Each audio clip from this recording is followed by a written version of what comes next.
Welcome to tonight's informational hearing for items on our annual City Town Meeting Day election being held on March 4th this year. This hearing was warned as a City Council meeting, but it's not a City Council meeting that requires a quorum, and that's good because we don't have one here tonight. With that, I'm going to turn it over to City Attorney Eric Ramakrishnan to tell us what's going to happen tonight. Thank you. As the acting chair pointed out, this was incorrectly warned as a City Council meeting, so we're going to ignore the City Council agenda. It was also warned correctly as the public hearing in advance of Town Meeting Day. And so that's what we're going to go off of, and that's what we're here for. So in just a moment, I'll pass it over to the mayor, who will lead an opportunity for the public to learn about the items that are on the agenda or on the ballot for Town Meeting Day. And then when that's done, the gavel will turn back to the acting chair to open the public hearing, hear from any members of the public who want to speak to any item that will be on the ballot, and then we'll close the hearing, and that will be today's session. So thank you. Okay, and with that, we will turn it over to Mayor Mulvaney-Stanek. Thank you, Acting Chair Barlow. I think there might have been a little bit of confusion around my role, but I just based on what our city attorney just said, our assistant city attorney. But I'm going to kick it off just to frame our purpose of this hearing and what folks will hear about in terms of items. But if there's procedural moving through the agenda, Acting President Barlow, I'm going to pass it back to you. Is that okay? That's fine. It's a little hard to do that remotely, and I appreciate people's patience. I have a sick kiddo at home, so thank you. Okay, so this is a little bit of a variation, I guess, on a normal public hearing, because we felt this was a good opportunity to do a level of education with members of the public about the large number of items we have on our ballot, because we have 3 bonds, we have the school budget, of course, and then an additional 3 charter change items that we really wanted to make sure we provide ample opportunity for people to get a high-level overview of these items from our subject experts who are there in the room today to explain what these items are on the ballot. We want to remind folks about how they're able to vote for Town Meeting Day, and then most importantly, answer questions, especially from members of the public who might be there either online with me or in person at Contoy's Auditorium, to be able to provide comment on any of these items related to the ballot. So I'm going to speak just briefly to the 3 bonds in particular. We have members from the Burlington School District who will speak to the school budget itself. But I want to speak first to the 3 bonds briefly to give folks context on why we're bringing these 3 bonds forward. There has been a lot of deferred maintenance within the city of Burlington over the last several years, and frankly, even back to when I was on city council between 2009 and 2012. And due to that, we have had a sizable amount of investments that have been deferred between city facilities, which are buildings, parks, our fleet, which are a large number of vehicles that support our public safety system, as well as our general operations for the city. As well as just the upkeep of the city in terms of all the things that are seen but maybe less appreciated with streets and sidewalks and whatnot. And now we're at a critical point for which we need the resources to be able to further invest in our city. We want to make sure that we're doing thoughtful investments to make sure that we have infrastructure that's functioning and working for both city residents and our visitors. We want to make sure, most importantly, avoid the higher expense that it would be to fix things when it becomes an emergency. That's always more costly. And if we're being good fiscal stewards for the city of Burlington, we need to make sure we're doing investments on the front end and stewarding resources over the course of several years to make sure that we're having a vibrant city and a city that's meeting the needs of our folks today and in the future. The GO bond, the general obligation bond itself, really does advance this element, especially around community safety, when you think about the fleets being fire trucks and snow plows and police cruisers, for example, but also critical upkeeps to our police and fire stations as well. Having good working sidewalks and streets are also, by extension, and traffic calming elements of a good, strong community safety system. The other 2 bonds we have that you'll hear tonight are related to our water system. So both our drinking water system and our wastewater and stormwater systems. One we're calling the lake bond, which is the more sizable bond related to wastewater and our stormwater system, and the other being our drinking water system called the water bond. Both of these are also critical bonds to advance the other two priorities for our city, which include meeting our need to build more housing, especially affordable housing, but more housing in general needs a working infrastructure within it to be able to connect more people, more units onto our wastewater system in particular. And having a good functioning drinking system, frankly, is also a matter of community safety, especially when you'll hear more about our water reservoir that sits on top of the hill near our Trauma One hospital. You'll see how vital that is in importance of supporting our hospital system. But back to our lake bond, we will not be able to do much more on our third priority being climate and making sure that we're doing our part for the lake, as well as our impact on what we put into the drains, et cetera, if we don't have a state-of-the-art modern day facility for our main plant on the lake itself. It's our main wastewater treatment plant. So you'll hear much more about these bonds in detail. You'll also hear from, I believe my chief of staff will be presenting on the 3 charter change items that are also very important related to prohibiting firearms in places that serve alcohol within the city of Burlington.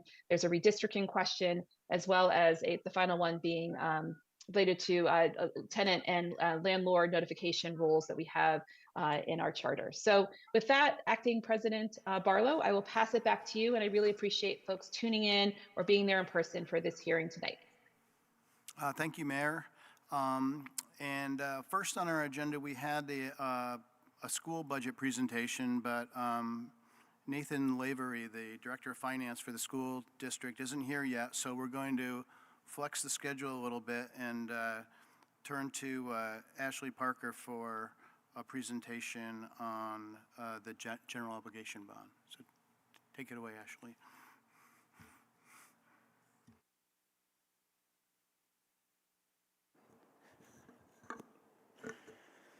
All right, let me see.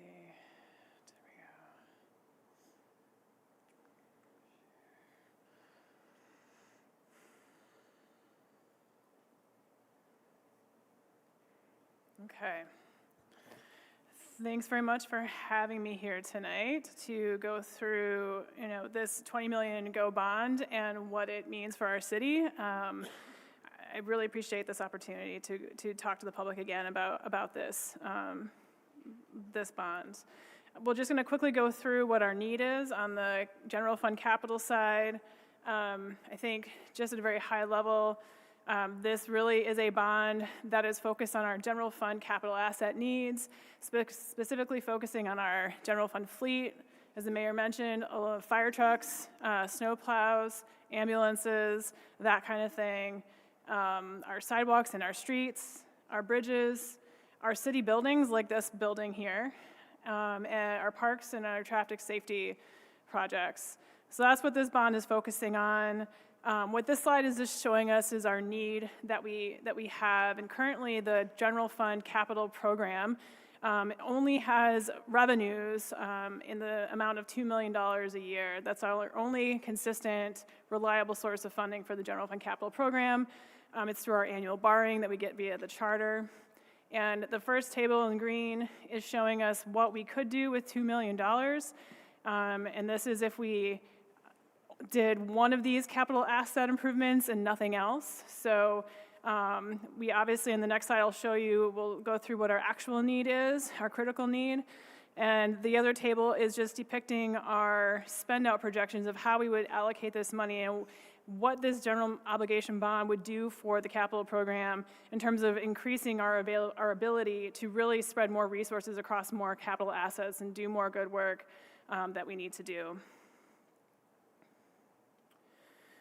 So in this slide, we're just showing you here what is our actual critical capital, general fund capital asset need. This bond is really focused on our most critical needs, our most urgent needs that we know we need to do today. Our fleet has a $3.3 million need for FY26. If we are able to fund that through a general obligation bond, we would be able to bring much of our fleet back to a more regular, normal replacement schedule, which would be great. We also have goals for both streets and sidewalks. We have 3 miles of sidewalk a year that we would like to replace to keep us on par with where we need to be for our sidewalk replacement schedule. And then our streets, we have goals of 4 miles of street a year to hit our street paving schedule. That's total about $7.8 million a year that we would need for those two assets alone. In addition, we have a really critical need with our Winooski Bridge that is a major connecting point between Burlington and other local towns. It's a major thoroughfare. It is a critical, urgent need, and we are lucky that we have the VTrans Vermont Department of Transportation managing a project and managing a significant grant source that allows us to have a local match contribution that is significantly lower than what it could be. But we do need to make sure that we have money available to provide that local match so that this project can continue and a major replacement can happen, and that is about a $4 million local match over the next 3 years.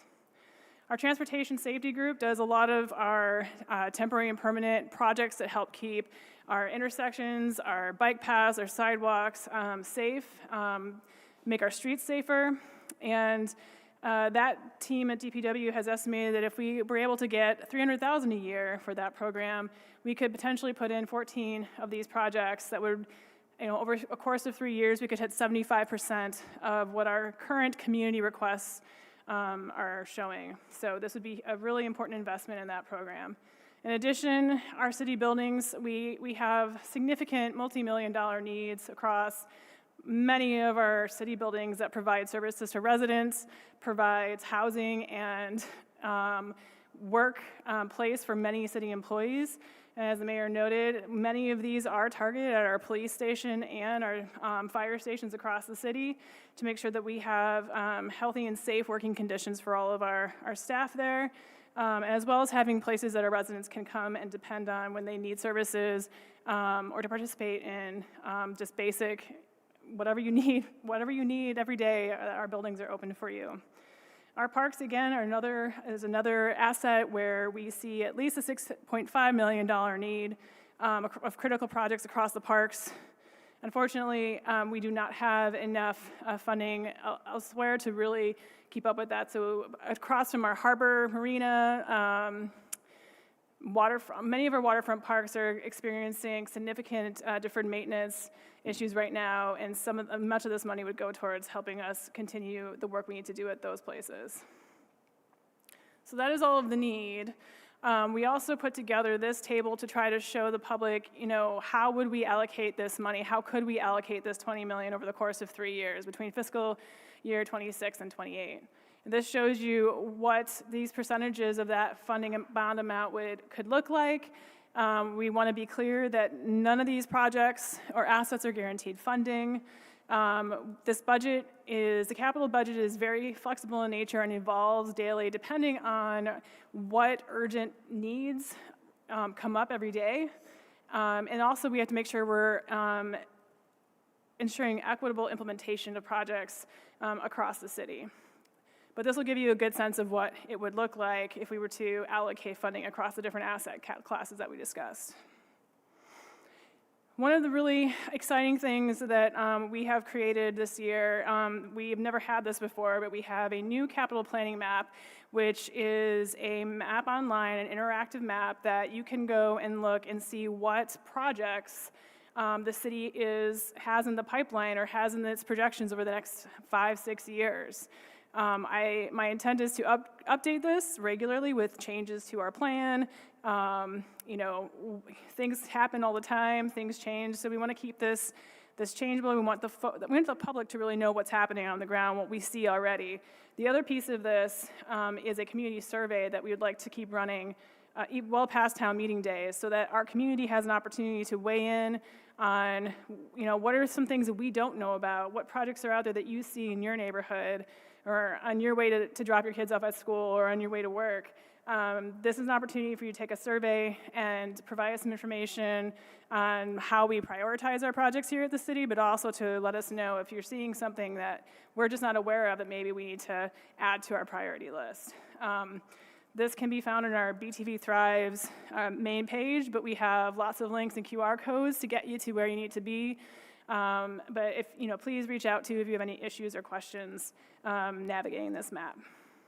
We're hoping it's going to be a really, really great long-term planning tool for us. And the last thing I'll just say about this is the information that we do get from the community survey will be turned into a data layer that we will overlay on this map so that you can see where, your input in action, and we can maintain that and see where it overlaps with other priorities we have on the ground. This last section is going to go through the tax impact of this $20 million general obligation bond. This slide is showing you basically a review of the city's debt policy and where we sit right now today in evaluating our debt policy. So the city does evaluate where we are in our debt policy every year, and what we have found in this last few months is reviewing our grand list, changes to the grand list, and the fact that we paid down principal and interest a lot faster than we expected. The CT office is feeling very comfortable that we have opened up gap of at least $20 million of debt capacity to be able to ask for this bond at this time. And so this graph is an attempt to show you between the school district and the city debt where we're at with that and how over time this will, how the debt adjusts over time based on our payments. This slide is going to go through what you can expect to see in a tax bill. So the first impact of this would be seen at a minimal rate in FY26. As I showed you in the beginning of the presentation, we are projecting to spend out to draw down the bonds slowly over the next 3 years. So we would not be going out in FY26 and drawing $20 million for the capital program. We would start with 7, and that would change to 6.5 for the last 2 fiscal years. So what does this mean for your tax bill? So we anticipate that the maximum impact to anybody's tax bill is what you can see in this table below. We estimate at a $500,000 house that you can expect an annual increase of $139, or about $12 per month. The impact of this bond could even be less, depending on our payments, and basically over a payback of 20 years, we expect this to be even less than what we're showing on this slide. But the maximum would be what you see in this table. Just to close out my presentation, the GO bond needs 2/3 vote to pass. So we really need as much support as we can get for this measure to be able to accomplish many of the things that we know that we need on this critical list. If it passes, as I said before, we would borrow the money very incrementally over the next 3 fiscal years. Approving the bond does not guarantee any specific projects. All of the projects need to go through the city's capital committee and also has to follow our purchasing policy. So that is my presentation. You can find more information on the city's website by going to our elections button. Thank you, Ashley. Thank you. Next, we do now have Finance Director Nathan Lavery from the Burlington School District to tell us about the school budget. All right, good evening, and thanks for having us here. We're really excited to be here. We're really excited to share with the community that the budget that the school board has asked the community to consider would decrease property tax rates by an estimated 4%. So we think that the community's been really generous in supporting our schools, and in particular our effort to rebuild our high school and technical center. And so we're really proud of the fact that we're able to offer some tax relief as part of this proposed budget. I think we're going to put it up on the screen, but let me just pause to make sure. Is that happening or not? It's okay if it doesn't. Is it not available? Okay. Just didn't want to get too far ahead. So I'll just talk about a couple other high-level elements of the budget that I think is important for the community to know.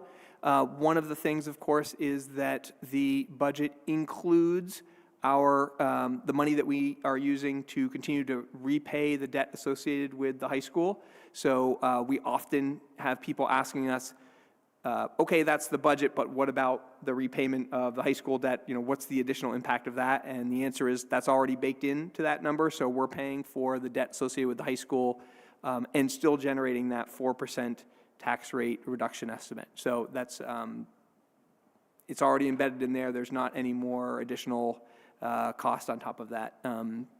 That's already a piece of it.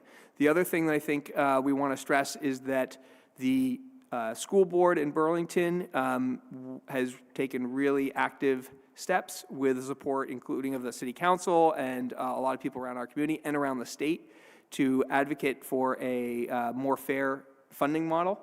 And that is something that the state adopted just a couple of years ago. And for that reason, that's another reason that we're able to deliver this budget in the form that it's in. We are one of many districts across the state that has benefited from a more fair approach to school funding in Vermont. We think that's critical to protect going forward. But it also hits us right in the pocketbook, and I think that's really clear as a result of the progress that we've made here in being able to deliver the budget that we have. So if we can go down just to, it looks like slide, I want to say 5, just a really quick refresher here.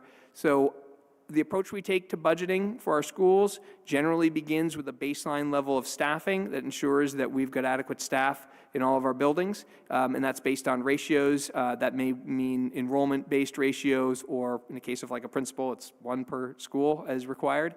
But the most of our budgeted money goes toward paying for staffing, as is typical in any school. And then we have non-personnel funds that are allocated on a per-student basis, and then we layer on top of that some flexible money for schools that's based on student enrollment, but it's weighted for level of need. That's something we call the RISE allocation, and I think the exciting thing about that is that it really moves some of the decision-making closer to the school level where the students are. So those are the kind of 3 major features of how we build up our budget. You can advance just a couple slides here, please. Okay, so the budget recommendation to the board had a few high-level elements. One was to continue our effort to align staffing to enrollment, something that we have been doing year after year. That's one of the reasons that, unlike some of the other districts that you may hear about, we are not in a position where we need to make major staff reductions to generate a tax rate reduction, because we have been continually aligning our staffing to our enrollment, and our enrollment has decreased modestly but consistently over a number of years, and we've similarly made modest but regular reductions to our staffing levels to stay in alignment with that. Our funding, as I mentioned, is driven more toward students with the approach of using our RISE allocation, and for the second year in a row, we've reduced our central office budgets to some extent, again, in an effort to reduce the burden on taxpayers and really recognize some operational efficiencies that we've been able to produce.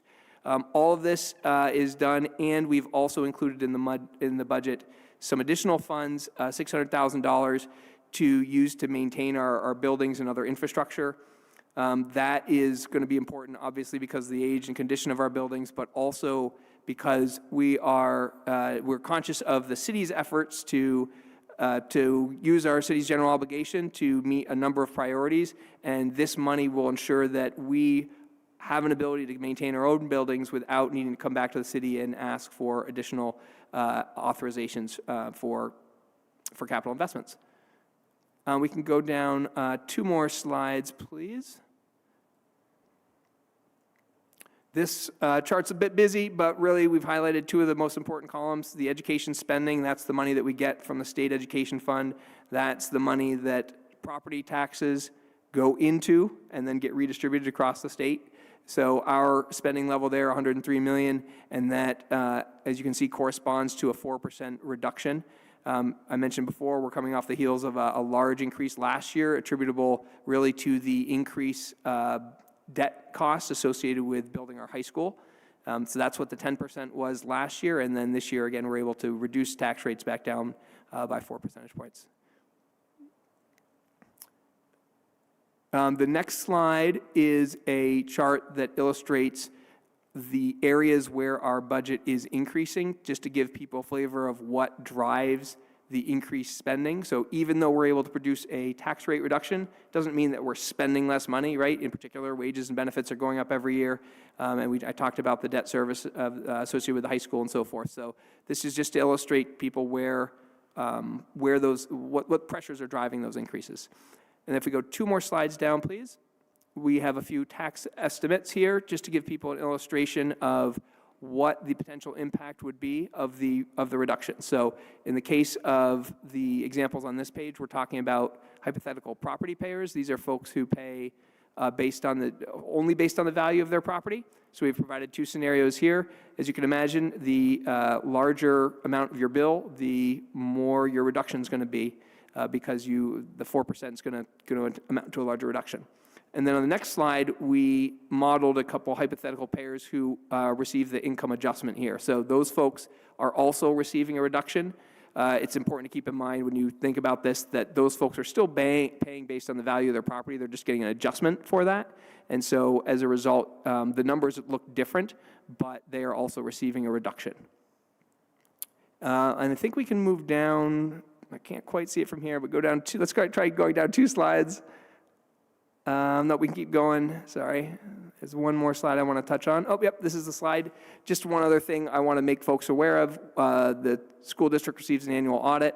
We have about $2.4 million in surplus money available to apply to this budget, and that's kind of, a little less than 2% of our budget, something we try to achieve on an annual basis, and that it's important, I think, for folks to know that that money then reduces the tax burden in the coming year because we treat it as revenue available to spend. We don't have to ask taxpayers for that money. So that is the end of the presentation. Thank you. Thank you, Nathan. Next, we are going to hear about a couple of water bonds from Water Resources Division Director Megan Moore.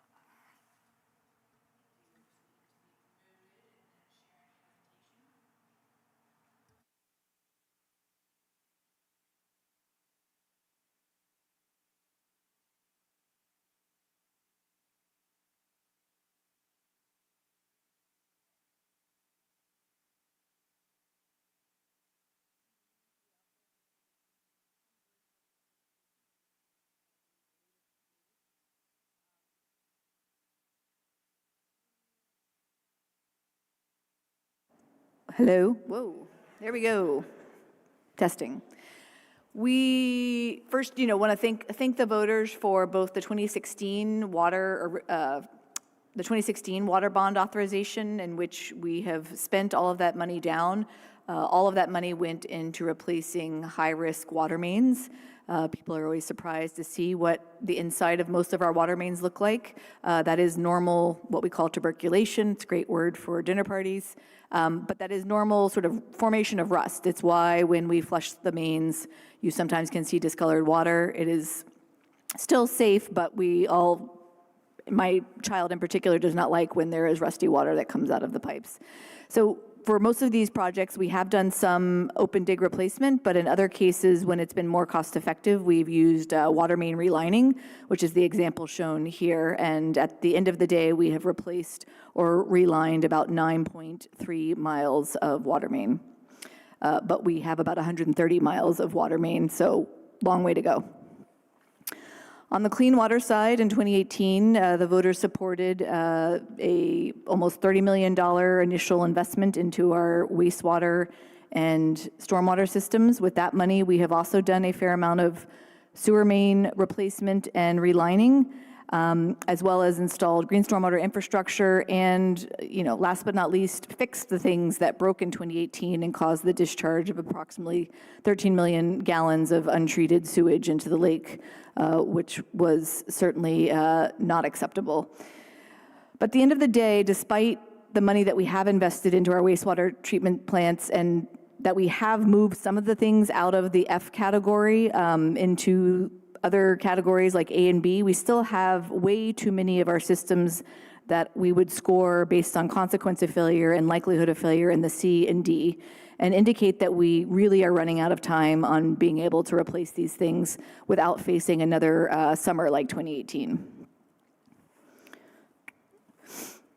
So, aside from just replacing our aged drinking water, wastewater, and stormwater systems, which prevents us from backsliding and increasing the amount of pollution that we're discharging or having water quality issues with our drinking water, the other piece that's come up with this this plan is, and the mayor mentioned it, we need to increase our capacity for housing. When DPW got together with planning and with CEDO and we looked at where the housing would happen, is most likely to happen in Burlington, and to meet the goals set by the Chittenden County Regional Planning Commission and the state, the vast majority of that housing was anticipated to happen in the main plant sewer shed, which is the area that drains to our largest plant.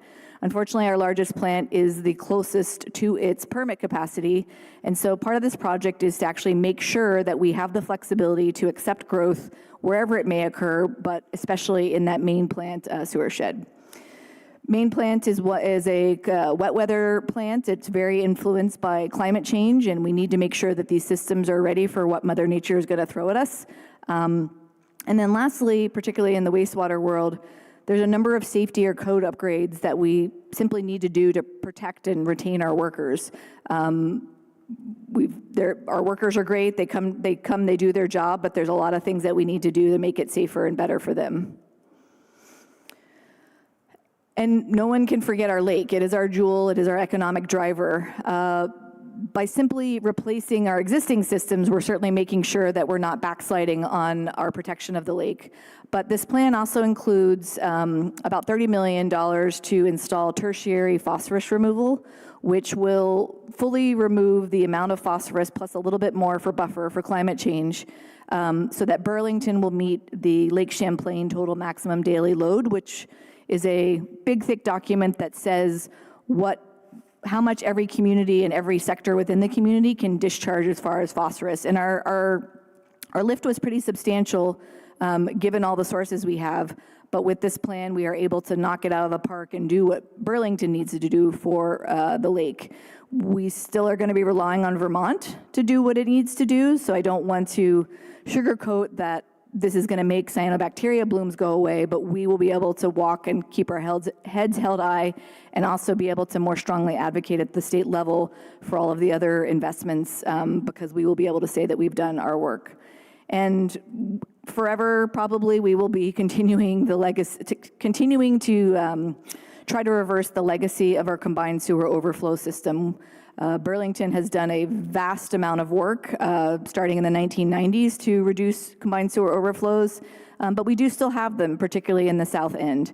And there is additional money that we're putting towards continuing to chip away and get higher and higher up in the tree, to get the fruits that we need to do for the combined sewer overflow.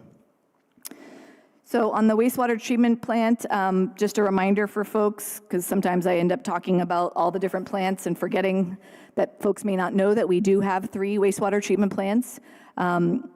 Always find it very interesting that we didn't have wastewater treatment on the lake until the 1950s, and then it took us until the 1960s to put wastewater treatment on the sewage that was discharging into the river. You can kind of then see a pretty regular time span. We actually did additional upgrades in 1973, which coincided with the Clean Water Act and a whole bunch of funding that came from the feds. And then in 1994 was our last big upgrade, and that is, 30 years ago, whereas wastewater treatment plants generally should be replaced on the 20 to 25-year time frame. This is just the sort of buckets of improvements that we're focusing on. There's the resiliency piece, which is just making sure things continue to work. The environmental piece, which is improving our ability to meet water quality treatment standards, particularly for phosphorus.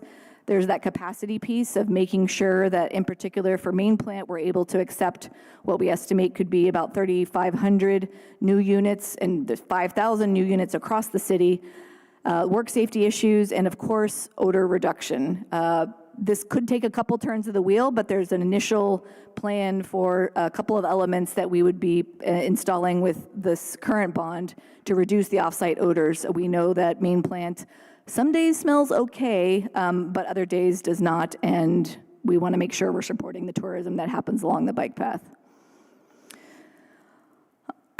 On the drinking water side, this cute little house is used to be just the gatehouse for the 7 million gallon reservoir that is up on Main Street.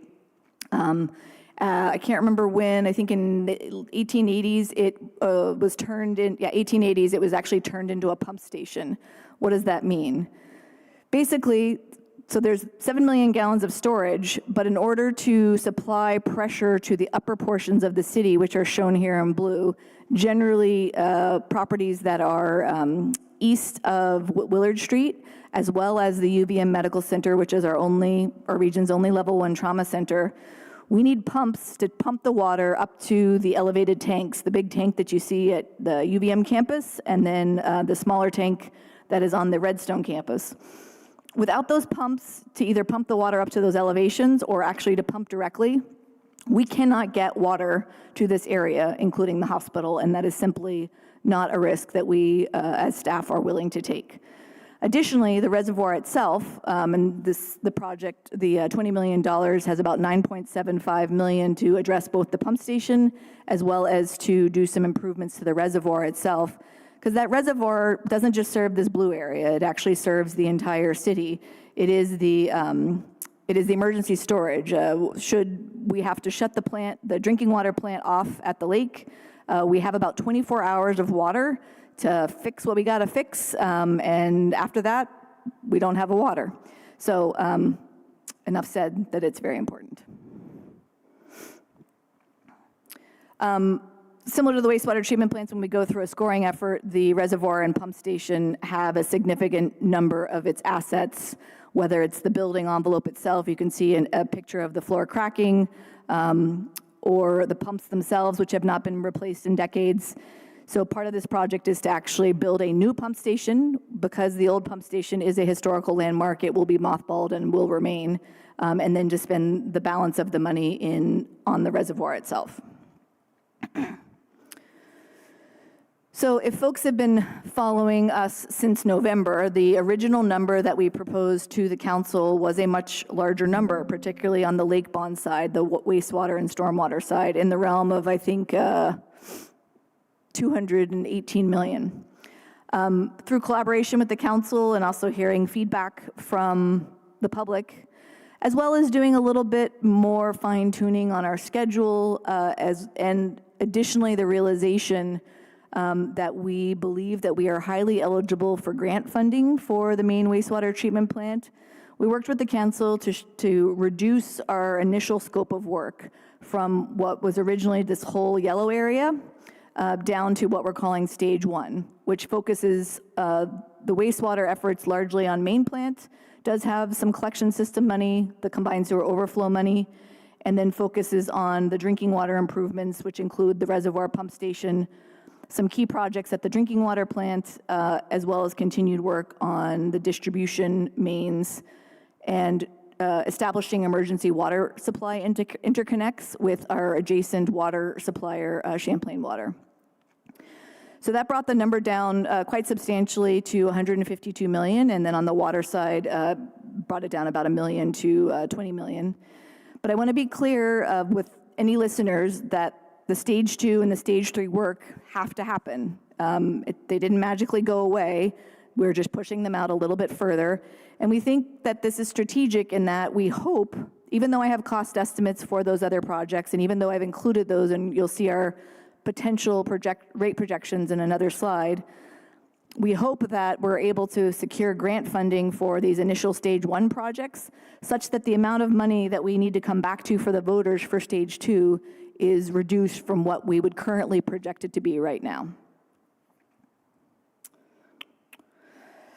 So again, just in summary, for the lake bond, wastewater, and stormwater, we are asking the voters on town meeting day for $152 million, and for drinking water for $20 million. Oh, and I forgot to say, sometimes we get this question, all of the money that we're talking about with this particular presentation is ratepayer funding. Water Resources does not receive any support from property taxpayers. Certainly our fates are linked in that we need the general fund to be successful and they need us to be successful.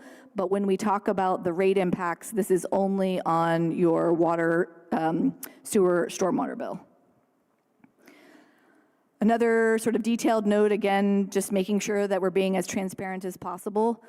The East Plant Consolidation Project and the North Plant high priority upgrades, which were in that previous slide in yellow, we know what those numbers are. We know that they need to happen. And to that end, because we want to present the public with a conservative sort of worst-case scenario, we did include those in the rate impact projection. Again, we hope that those numbers are going to be smaller.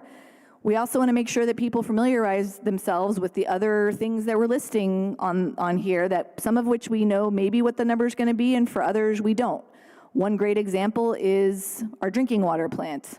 It was built in 1984. It has not had a comprehensive upgrade, and we will be evaluating that over the next 2 years with the hopes that when we come back in 2027, we have a better overall view of all of the investments that we need to make and can kind of lay those all out on the table so that everybody is eyes wide open. So at the end of the day, with the current bonds rolled in, as well as some of those future numbers that we know about and we know have to happen, we are projecting that water resources bills could increase up to 89% between 25 and 2030. Now, that's not all in 1 year. That is programmed as a series of not insubstantial rate increases that would sort of ramp us up over this 5-year time period.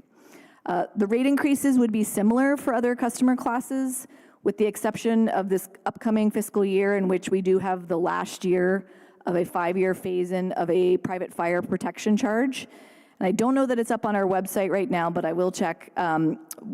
We have the ability for customers to request what their potential rate impact would be, so that if you're one of these special customers that doesn't use this exact amount of water, you could get that number from us before you make your decision at the ballot. This is just another sort of more detailed slide that really shows you that the main driver in these rate increases is that orange piece of the bar, which is the wastewater portion of your bill. You're seeing some small increases on the water side and some smaller increases on the gray, which is the stormwater, but the vast majority of it is being driven by the wastewater side. We want to remind people that we already have an affordability program. Burlington was the first in Vermont, as far as we know, to establish an affordability program for water resources bills. And so that includes, there were some modifications that we did to the rate structure itself for all customers, but in particular, if folks are already qualified for some other income-based program from the federal government or state, I think at the 185 or 200% of the federal poverty limit, they can show us evidence of being qualified for that, and we will provide a waiver of the fixed fee portion of the bill. Seniors also may give us evidence of their age, as well as a test that they would have trouble paying their bill if they weren't participating in that program.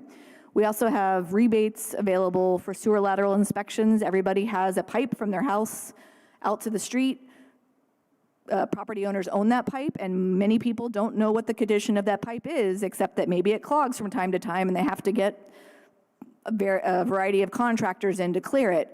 We will, if you have your contractor come in and not just clear the line, but also video it so that you know what the condition is, we will rebate the cost of that so that you can start to plan for whatever repairs you need in the long term. And then we also offer WaterSense fixtures. We're not going to stop here. I don't know that we're going to have all of the options available for this next fiscal year, but we are going to be working in close collaboration with the council on figuring out if the amount of assistance that we're providing to these currently enrolled customers is sufficient. And more importantly, how do we help maybe the next tier up, who don't necessarily qualify for these other benefit programs, but nonetheless are going to be challenged by these increases that we have in this water resources sector. At the end of the day, we want to make sure that people can pay these bills without having to compromise other essential needs like medicine or food, and so on and so forth. A couple of other features, just to demonstrate our commitment. We're going to get this number down, this cost for the construction, down as far as we can, and we're going to be providing updates to the council and to the public at regular intervals. We will be doing a comprehensive peer review at 60% final design, and making sure the council is well aware of that, and making sure that before we even get close to bidding, we really have the tightest number possible. We've already had a couple of interesting meetings on some alternative project delivery methods that we know have been used with other projects, I believe, such as BHS, and we're really interested in seeing how that may yield some cost savings over the long term. beaten the bushes on pursuit of grants. I, an hour ago, had a conversation with somebody at the state about places that they thought we could advocate better at the legislature for additional funding, particularly for our environmental lift and for all of the capacity that we're making available through our project for housing, because we know the state is very interested in that. But at the end of the day, we hope people, if they have questions, reach out to us via the website. The elections button will also take you to a link where you can find out more information about the water resources bonds, the water bond and the lake bond. Lots of FAQs, and we love questions because they help us explain things better. So please engage with the materials and send them our way. Thank you, Megan. And last tonight, we have our final presentation before starting our public hearing. And that presentation is on the 3 charter change items that are also on the ballot. And Chief of Staff Aaron Jacobson will be presenting that. Great. Thank you, Councilor Barlow. Might be a stretch to call this a presentation because I don't have any visuals or anything, but what I do have is a very helpful document that our city attorney's office created, which is posted on the city's webpage under elections and BTV Thrives, which is where you can find all kinds of information about what's on the ballot March 4th. But we do have our city attorney's office writing explanations of every single ballot item in good, objective, plain language. And so that is going to be my guiding document for explaining our proposed charter amendments, of which there are 3. So I will start by just explaining briefly why we need to do charter amendments when we want to make certain changes in Burlington. And then I will take up each of the 3 charter changes. So just a little explanation about our charter. The Vermont General Assembly, or our legislature, in other words, has adopted a charter for the city of Burlington. And that charter describes the manner in which the city's government shall be organized and the powers that the city may exercise. So it's kind of like Burlington's constitution. So when we want to make changes to our charter so that we can put other things into effect in Burlington, we can submit those charter proposals to voters, and then if those pass, the charter change proposals go to the legislature. Then the legislature takes it up, and if they agree to pass it, then it becomes law. On to the 3 charter change proposals before voters on March 4th. The first one is a charter amendment to ban firearms in any establishment with a liquor license, more simply called No Guns in Bars ban. The City Council has proposed adding a section to our charter relating to banning firearms in any Burlington establishment with a first-class liquor license. Under state law, at 24 VSA, Section 2295, that law prohibits municipalities from regulating the carrying of firearms.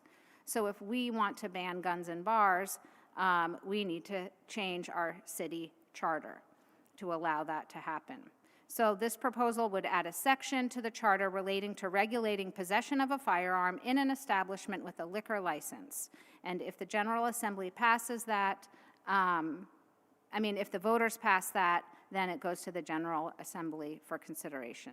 This amendment would prohibit any person from carrying or possessing a firearm as defined by state statute in any building or on any real property or parking area under the ownership or control of an establishment licensed to serve alcohol on its premises. Certain exemptions are included in the proposed amendment, such as for law enforcement officers, members of the armed forces, or the Vermont National Guard, who are acting within the scope of their official duties. Other government officers, agents, or employees who are authorized to carry a weapon and who are also acting within the scope of their official duties are also exempt. as well as owners or operators of such establishments, as long as that owner or operator is otherwise lawfully permitted to possess or carry a firearm. There are penalties for violation of this proposed new section of the charter, and those include a criminal conviction punishable by imprisonment and a fine, or a civil ordinance violation punishable by a fine, and or civil forfeiture of the weapon. If voters vote yes on this, that means the proposed charter amendment would be forwarded to the General Assembly, which could then enact the amendment. A no vote means the charter would not be forwarded to the General Assembly. A quick note on this one is that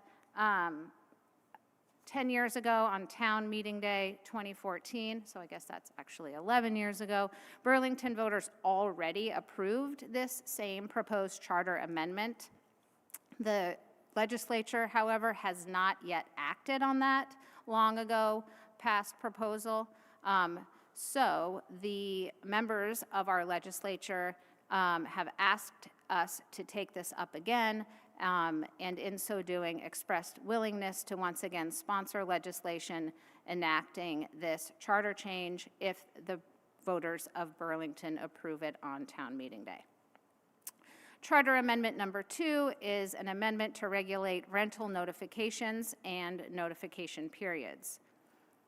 Under state law at 9 VSA Chapter 137, that is where you'll find the regulation of residential tenancies, and among other matters, that law establishes rules regarding rental notifications. The city charter allows the city council to establish different rental notification periods than those that apply to other municipalities under state law. Specifically, and as currently drafted, the charter requires landlords to provide between 90 and 120 days notice to terminate residential leases based upon the duration of the tenancy. Tenants are required to provide 2 rental periods notice to terminate, and rental increases require 90 days notice from landlords.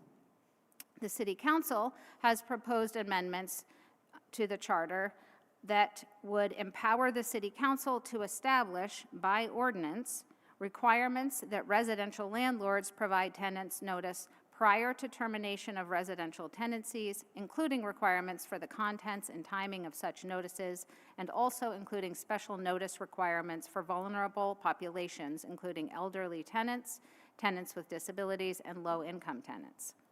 The amendments would also empower the City Council to establish by ordinance requirements that residential tenants provide landlords notice prior to termination of tenancies, including requirements for the contents and timing of such notices. The amendments would also empower the City Council to prohibit increases in rent or other changes in lease terms for rental housing within the city without advance notice.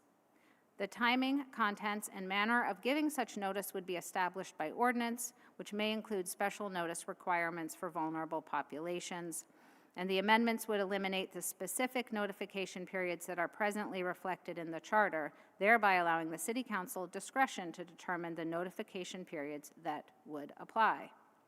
A yes vote on this proposed charter amendment would be then forwarded to the General Assembly, which could enact the amendment. A no vote means that the charter amendments would not be forwarded to the General Assembly. Last charter amendment. This one is regarding redistricting.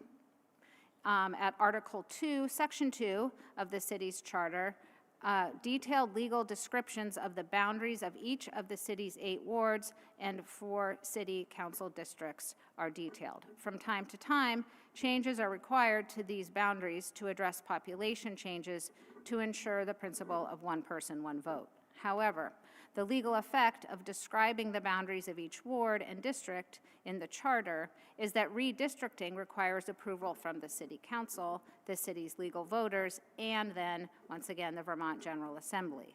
This process is unique among Vermont cities, whose charters typically provide a much easier process that does not require all of those steps. The proposed amendment would delete Article 2, Section 2 of our charter in its entirety and replace it with language requiring that, 1, The current boundaries last approved by the General Assembly will remain in effect until altered. 2, not more frequently than once every 5 years, the City Council may propose adjustments to ward and district boundaries based on U.S. Census Bureau data. And 3, these changes will take effect upon approval by voters. The effect of this amendment is that the General Assembly no longer would be required to approve redistricting plans for the city of Burlington. And once again, a yes vote means that this proposed charter amendment would be forwarded to the General Assembly. A no vote means it would not. Back to you, Councilor Barlow. Thank you, Aaron. And so with that, that's the end of our the presentation part of our evening here. And I'm going to go ahead and open up an opportunity for members of the public to weigh in on any of these 7 questions that are on the ballot. Are there any members of the public who wish, here in Contois, who wish to speak to any of the items? Does not appear we have anybody here in Contois, so I'm going to look for folks online. If there's any of the attendees who wish to speak to any of the ballot items, please indicate so by using the raise hand function in Zoom. And I'm not seeing anybody online wishing to speak.